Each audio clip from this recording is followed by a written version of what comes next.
The death of Abu Nawas and his wife. Once upon a time there lived a man whose name was Abu Nawas, and he was a great favorite of the sultan of the country, who had a palace in the same town where Abu Nawas dwelt. One day Abu Nawas came leaping into the hall of the palace where the sultan was sitting, and said to him, "O mighty sultan, my wife is dead." "That is bad news," replied the sultan. "I must get you another wife."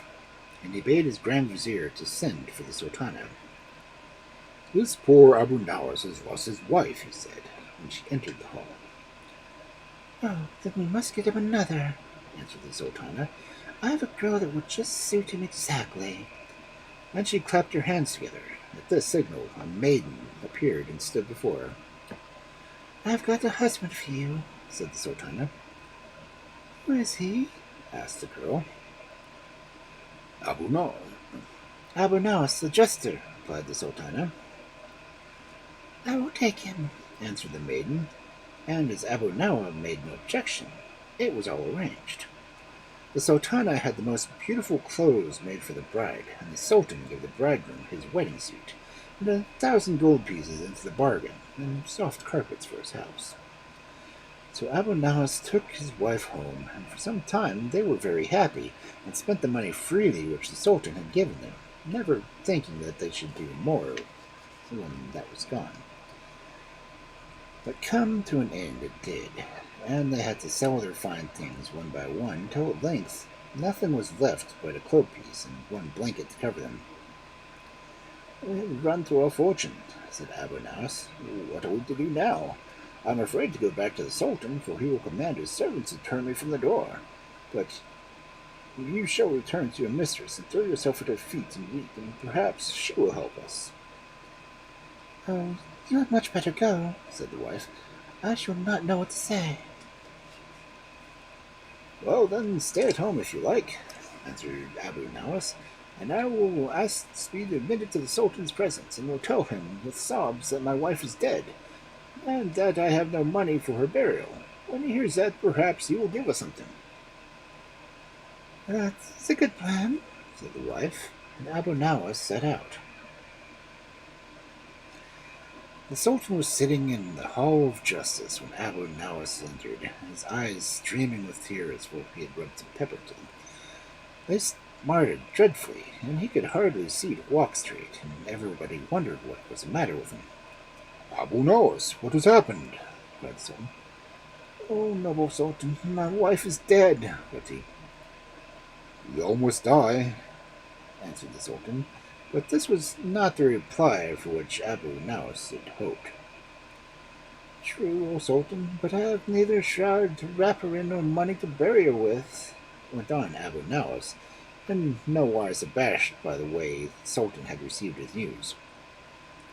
"Well, give him 100 pieces of gold," said the sultan, turning to the grand vizier. And when the money was counted out, Abu Nawas bowed low and left the hall, his tears still flowing, but with joy in his heart.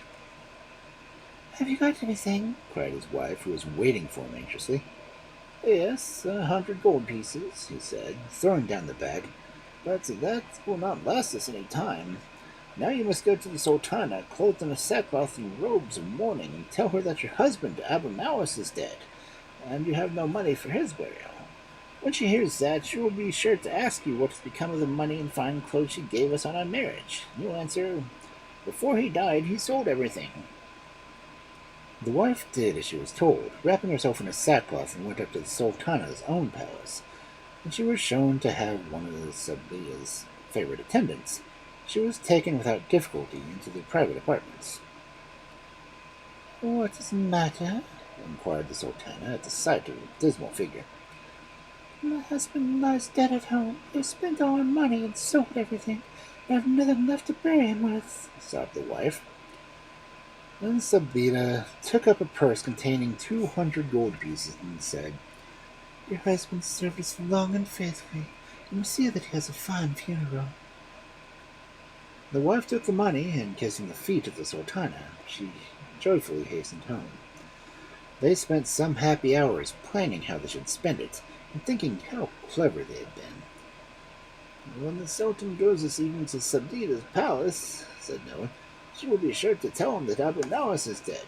Not Abu Nawas, it is his wife, he will reply, and they will quarrel over it, and all the time we shall be sitting here enjoying ourselves. Oh, if they only knew how angry they would be! As Abu Nawas had foreseen, the Sultan went, and in the evening his business was over, to pay his usual visit to Sabina. Poor Nowas is dead. Sabina said when he entered the room. It was not Abu Nawas, but his wife who was dead, answered the Sultan. No, really, you're quite wrong. She came to tell me herself only a couple of hours ago, replied Sabina. And as he spent all their money, I gave her something to bury him with. You must be dreaming, exclaimed the Sultan. Soon after midday, Abu Nawas came into the hall with his eyes streaming with tears. And when I asked him the reason, he asked his wife was dead, and they had sold everything they had, and he had nothing left.